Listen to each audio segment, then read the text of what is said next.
Ang Pasko ay sumapit, tayo ay magsiawit ng magagandang himig, dahil sa ang Diyos ay pag-ibig.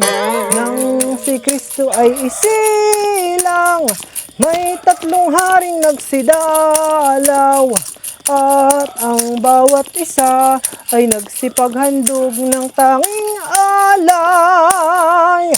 Ako po'y namamasko. Ano? Mamamasko ka, iha? Abo? Ay napapaano ka? Wala baga kayong kalendaryo sa bahay ninyo? Anong pizza na ngayon? December 27 na. Tapos na ang Pasko. Kaya ibig sabihin, tapos na din ang pamamasko. Ako pati hindi na nagpapapasko ngayon at tapos na ang Pasko. Kaya kaysa ikay magkaingay diyan, ay mas mainam na ikay umuwi na lang sa inyo. Ay bakit naman po't ako yun na kaagad pinauuwi? Maalam ka pa po sa akin. Tsaka sino pong nagsabi sa iyo na kapag tapos na ang Pasko ay hindi na aring mamasko? Ay di ba nga po at sabi sa kantay, araw-araw ay magiging Pasko lagi.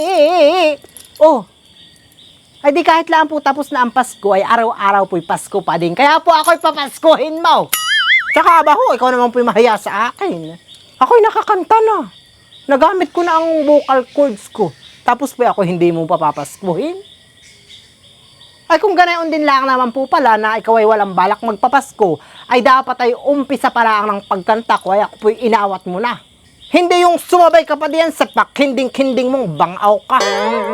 Ako pa papaskuhin mo na! Aba! Iha!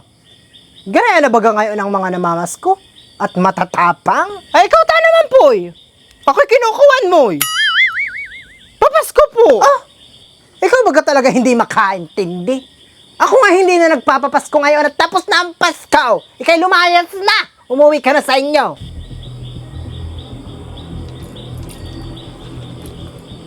Ako po'y papapaskuhin mo. O ikay puputok ko din sa mukha mo! Tingka, huwag mo ipuputok ko yan. Pwede na. Merry Christmas. Magpasensya mo na at ito lang ang laman ng bulsa ko. Aba! Bakit ikikinsik? Ako hindi natanggap ng bariya. Yan po'y paltan mo. May laman pa pala yata itong bulsa ko ka. Oh, may 500 pa pala. Sa'yo na ito. Oh, ikaw naman po pala eh. Madaling kausap ay. It's a prank. Wala po itong bala. Thank you. Thank you. Ang bait-bait mo. Thank you. Happy New Year po.